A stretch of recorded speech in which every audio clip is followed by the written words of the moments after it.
interviews really have already interviewed. Now he gets to speak with us. Please, Thank you. come on board. Thank you very much. So good morning, everybody. It's such a pleasure to be back here again.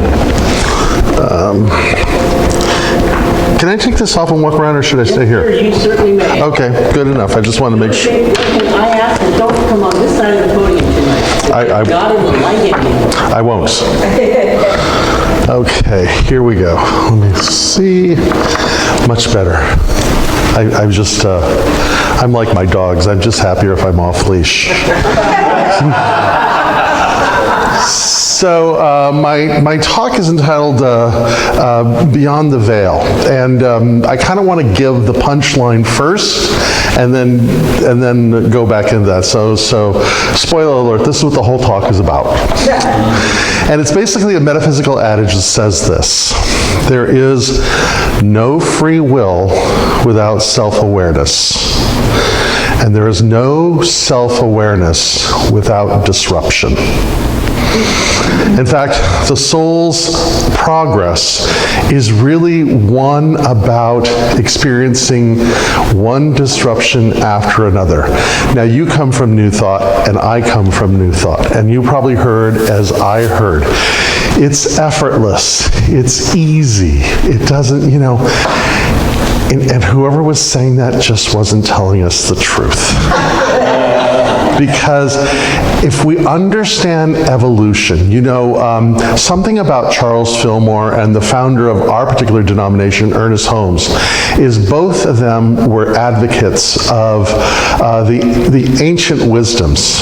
And probably the most ancient of all the wisdoms comes down to this. Something that Augustine said, where he basically said, there are two great scriptures. The one that we read, whatever our sacred writing may be, whether that be the Bible or the Quran or the Dhammapada, or in my case, Lord of the Rings, it doesn't matter, because they are all telling kind of the same story. So there is the written, but the first book is the book of nature. And if we want to understand the mind of the divine, we look to nature. And what we see in this vast, messy, unfinished, imperfect universe that we live in is one of the principles that we understand as almost a metaphysical law is evolution. It's there. We have been able to track its movement through time and space for the last 14 plus billion years ago, when something came from nothing out of that great singularity that we might call the Big Bang. But we see a progress, and the progress of evolution essentially is this. There's order, there's disorder, and then there's reorder. Now, in our personal lives, let me just speak for myself personally, I always like to take the bus that goes from order to reorder. I don't like going to the disordered neighborhood. But there's no other way of doing it. And I kind of want to get into what that looks like a little bit. And it kind of started in a conversation I was having. I wrote a little bit for your newsletter about so I serve the community of Fallbrook, the Hilltop Spiritual Center, which is in Fallbrook, California, just a lovely little town. And I live about 20 minutes away in a town called Temecula, actually a city called Temecula. And one of the things that we have the ability or the opportunity is the wine country there. And it's not, it's not like going to Narbonne or the south of France at all. It's Temecula, but the wine is decent enough, and it's a fun place to go, especially in the evenings on a warm summer night, to go out with friends and have a glass of wine or two. And there's one particular place that we go to that on Tuesday nights is, they actually have a great restaurant, but on Tuesday nights they have something called Tapas Tuesdays. So you can go have a glass of wine, listen to music, and eat tapas. It's a lovely way to spend the evening. We were there with some friends, and we got to talking, and we were talking about growing up, because in this group that I was with, 3 of them were from New York. I was the only one who grew up in Southern California. The other 3 were all New Yorkers, which was like, the man who fell to earth. It was kind of an interesting thing. So it was kind of like what it meant to grow up, and what it meant to grow up, and what it was like having families, and then what it was like to grow up in families. And all of us have those experiences. And in all of those are those hidden gems of disruptions. So, and my friends know me well enough to know that something, and I'll share with you, a little personal here, is that my father died when I was quite young. I was 8 years old when he passed. And you don't need moments. I'm 70. I've moved on. So, but he died when I was 8 years old. He went to work one day and had an accident at work, and that was that. And it was interesting growing up in the 60s without a father. There was a real distinction of that kid without a dad that was there. The Boy Scouts, the Little League, all those other kinds of things. And yet, if I think about it, who I am today, I doubt would be who I would have become had my father lived. As I recall him, he was a good man, so it's not about him being bad or good or whatever. It's just my path would have taken a different path that it took. I was the nerdy kid that had his heads in a book. I was in theater at a very young age. And so there was a part of who I am that was shaped by the fact that there was this incredible disruption in my life. And what I offer is, in his book, The Soul's Code, James Hillman talks about that. He says, that when we look back in our life, we may see that there was an event that seemed tragic, difficult. Maybe it was an abandonment. Maybe it was a loss. Maybe it was an illness. It doesn't matter really what it was. And we did whatever we did to move beyond it. And yet, at some level, maybe that's what it took to awaken the soul. Maybe it was that disruption that really moved us towards our dharma. That which was, dharma is a Hindu word. Dharma is that which is unique and special about who we are. And when we practice it, the world is made a better place. So maybe that loss, that challenge, that disruption of whatever it was, possibly that's the thing that awakens the soul's journey. And the soul's journey through order, disorder, and reorder really is just about taking the next indicated step. There's this wonderful line from Tara Brach where she says this. She says, "There is something wonderfully bold and liberating about saying yes to our entire imperfect and messy life." It's affirming that and saying yes to who that is and where I am. I had a quote from my center the other day that I've been just pondering so much that I kind of want to share it if I can with you guys here today. I shared it with them last week, but I've been working on it for like 3-4 weeks because it's so interesting. It's this, and it's from Harriet Lerner in her book, The Dance of Intimacy. She says this: "In our rapidly changing society, we can count on only 2 things that will never change. What will never change is the will to change and the fear of change." It is the will to change that motivates us to seek help. It is the fear of change that motivates us to resist the very help we seek. Now, I'm probably the only person in this room that can relate to that, or not. But there's that part of us that really feels, yeah, it's time to change. And then there's that part of us that says, maybe not, maybe not. When I was, before I entered into ministry school, I was vacillating. I got a little bug on me, excuse me just a second. I was vacillating about whether or not I was going to go into the school of ministry or not. And I was working a job that I absolutely hated. I worked for a guy. Do you guys ever remember that movie, As Good as It Gets, with Jack Nicholson and I think it was Laura Dern. Was it Laura Dern, maybe? I can't remember who she was. Anyway, I had that boss. He was the kind of guy that at 10 minutes to 5 would call with a 3-hour project that he had to have done that evening. And he was just so it was just kind of one of those things. And one day I was driving home and I was listening to NPR. And they were interviewing this woman who was living in a town that had been ravaged by a toxic waste dump. There was actually a movie about it. It was called Civil Action. But anyway, of the 11 people in her family, 9 were sick or dying or dead. And they were interviewing her, it's like, why do you stay? Why do you stay? And her line was, well, it's hard to move.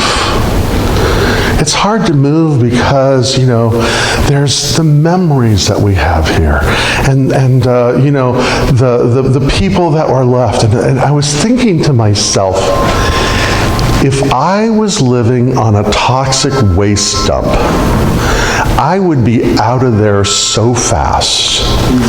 And yet, as I was thinking that, I began to shake. I literally had to pull over because I realized I was telling myself the same story. I was in a job that I was miserable in. And I knew I had to move from there. But I told myself over and over again, well, it's hard to leave a job like that because I have a mortgage, I have a car payment, I have a this, I have a that. Even though I knew I was in a situation that was absolutely toxic, I also told myself the story that it was difficult to leave that toxic environment because of something or another, or another, or another. And again, I'm probably preaching to myself this morning, not to any of you. But it comes down to something that Joe Dispenza talks a lot about in his book, Breaking the Habit of Being Yourself. And if you don't know that book, it's a lovely book. Something I'm not sure about where unity is, but I know about science of mind or religious science, whatever we're calling ourselves these days, is that our founders had a vision. And the vision was to stay open at the top, grounded in our traditions, but to stay open in the top.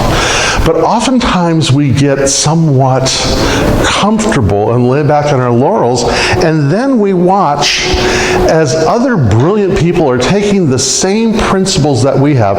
And unity and Centers for Spiritual Living, we're all part of the New Thought denomination, right? And New Thought comes down to essentially 2 things. If we had a doctrine, it would be these 2 things. And that is this. The first is the unity of spirit. We know that the divine reveals itself in all traditions, and that wherever you go to God, because that which we call God is the only thing there is. So we eventually end up there anyway. So that's the first principle. And the second principle is thoughts are causative, right? Thought says a man thinketh, so he is. So, I mean, you can take all of New Thought and put it into those two principles, I believe. And there are folks that are doing it a whole lot better than us. And one of them is Joe Dispenza. I like him because he talks about how thoughts are causative and then says, and oh, by the way, here's the science that backs that up. And so it's a wonderful read. But essentially, what Joe Dispenza says is this, is that our entire life is a habit. It's a habit. It's a habit that is based on a story we tell ourselves about who we are and why things happen to us the way that we do. And not only just the conditions, our very life itself. So, there was a teacher that was a teacher to both Dr. Fillmore and Dr. Holmes by the name of Thomas Troward. And Thomas Troward, brilliant man, English jurist, worked in India, was a great metaphysician. But one of the things that he talks about how the subjective mind is the builder of the body. Now, in What the Bleep, a million years ago, Candace Pert, who is a bioengineer, says this: it's not so much that the subconscious mind is the builder of the body. The subjective mind is the body. Our body is manifested by our subjective life, and our subjective life is governed by the habits that we have that are based on the stories we tell ourselves, which is the highest wisdom we have in a moment that happens. One of the things that we are beginning to understand more and more about how the mind works is that the things we call memories aren't really memories.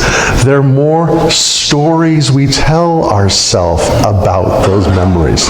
And the thing we remember is not so much the events themselves, but the story we tell ourselves about the events themselves. So oftentimes, the events themselves are very different than the story we tell ourselves about those events. And then what happens is we tell ourselves that story. We have an emotional response to that story. Our brain begins producing neuropeptides to the response to that story. It floods our system, goes into every one of our cells, and that's called a memory.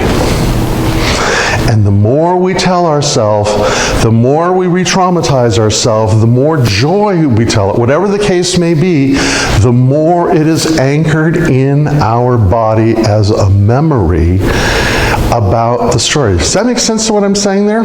So what begins to happen then is that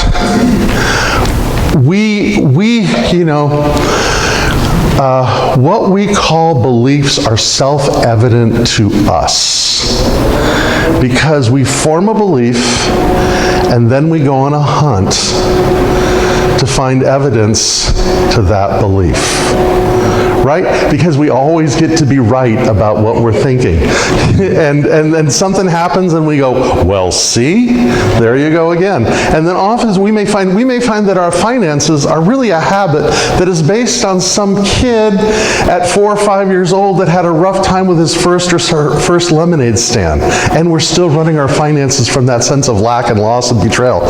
We may find that our romance or our love life and how we in relationships is based on, getting rejected in middle school, or whatever the case may be. But it may be parts of ourself that we anchored into something that continues itself over and over and over again. There is no free will without self-reflection.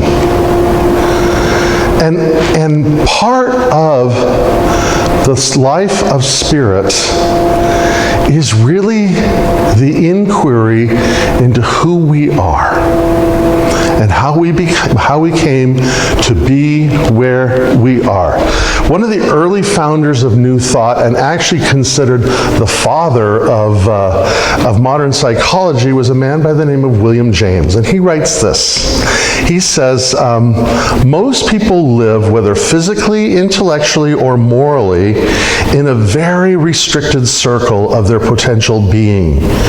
They make use of a very small portion of their possible consciousness and of their soul's resources in general, much like a man who, out of his whole bodily organism, should get into the habit of using only his little finger. Great emergencies and crises show us how much greater our vital resources are than how we had supposed. So he's essentially saying that kind of thing. But here's something that we're beginning to understand more and more about how our mind works. Now again, you know, sometimes it is a disturbance. It's an emergency. It's something that calls us into being, and we don't have time to think about why we can't do something. We just do it, right? And you hear these stories of, you know, of a woman who will lift up a car to save her child, or do something, you know, and we've all had those stories, right? And you know, maybe even our own lives. I remember I was in high school, and I was at a party. And there may or may not have been drugs and alcohol at that party. But what happened is I was in the backyard and the police showed up. And the next thing I know, I was over like a 10-foot fence. Now, I don't know how I got on the other side of that fence, but something said, get on the other side of that fence, get out of this party, and it happened. And so when an emergency happens, when a crisis happens, when something totally disrupts us happens, it breaks the pattern of the habit that we're holding about what we can and can or should or shouldn't or any of those kinds of things. We're really in a state of free fall and free will at that point in time. But there's another way that we can access that as well. And that is through amazement and wonder and awe. Dare I even say reverence. Abraham Heschel, who was a great Jewish theologian, Kabbalist, he escaped the Holocaust and was actually very good friends with Dr. Martin Luther King. In fact, he taught a bunch of rabbis to sing "We Shall Overcome" in Hebrew for Dr. King. But and he wrote beautifully. But one of the things that he writes about is he says that our mind has two ways of knowing. One is through reason. And reason is a good thing. But reason is simply taking what we already know and arranging it in such a way that it is agreeable to what our beliefs or habits are. But he says there is also wonder and amazement and surprise. He says we should be surprised every day. And if we're not surprised every day, we should pay attention to that because something has calcified or shut down in us. And what he says is the tree of knowledge is buried or is planted in the soul of amazement, of surprise. Because it's in that moment that there is a disruption. It could be a sunset, a sunrise, seeing a child that we know and love at play, or one of our animals, or our partner, or something that stops us in our track, and we just hold that sense of beauty and amazement and wonder. And we respond with a sense of awe. And there is a powerful place that we can shift and change the habit of who we think we are. one of the beauties of New Thought is that we offer spiritual tools to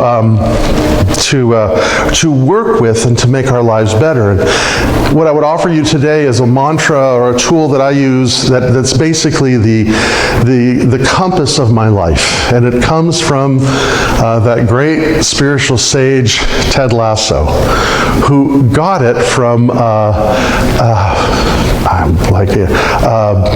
Walt Whitman. And it is this: be curious, not judgmental. Be curious, not judgmental. Because when we are judgmental, we are closed, we are constricted, we are clinging, we are grasping. We have to be right. Paul Tillich says that the opposite of faith is not doubt. The opposite of faith is certainty, which is a defense against doubt. So when we are judgmental, we're constricted. When we are curious, we are expanded, open. Bringing in new information, we are teachable. So when I think Jesus says, be as little children, I can first of all think, Jesus never worked in early childhood care. But I think what he meant is this: be curious, because children are curious. They're eager to know. It isn't until they are told not to be curious that they stop being curious, but the very nature. And what I would say then is the very nature of who we are is to remain curious. So that would be the first tool that I would offer. And finally, the second tool is, the Buddhists were the original teachers of the science of mind, because they have spent the last 2,500 years with uninterrupted study of consciousness. Where in the West we had, reformations and counter-reformations and this and that and the other thing that's going on. We've been at war with our own spiritual practice since probably, I don't know when. Well, the Gospels are arguing who's lost, who's going to sit where, who's going to do what, right? So it's kind of almost in our Western DNA. But in Buddhism, there are practices, which is why someone like Thomas Merton, who was a great Catholic monk and contemplative, said that being with the Buddhists helped him become a better Catholic, because they were offering him tools. So what I would offer is this, is something that one of the great teachers of New Thought, a man by the name of Neville Goddard, talked about, is he says that if you are desiring to make a shift or a change in your life, then what you want to do is visualize what that would look like. And then allow yourself to go into a hypnagogic state. I love that word. Which basically is that twilight place between the two worlds. Like when we're just about to go to sleep or we're just waking up. Because then the subjective mind is not defended by the rational mind. It's open and it's teachable and it's curious. And then he says to run an event, a play, so you speak, of us achieving and experiencing that thing. And then this is where Dispenza's work comes in, is what do you feel? And get really into the feeling. Because as you're into that hypnagogic state and those feelings are just going crazy, what's happening is your mind is churning out this dopamine and these neuropeptides, and these are going into the body, and they are anchoring in and creating a new story. And we do it enough, we create a new habit. And when we create a new habit, we create a new life. One that grows out of self-reflection, not out of necessity. One that we choose, and not one that we're held in bondage to. Thank you so much for your kind attention.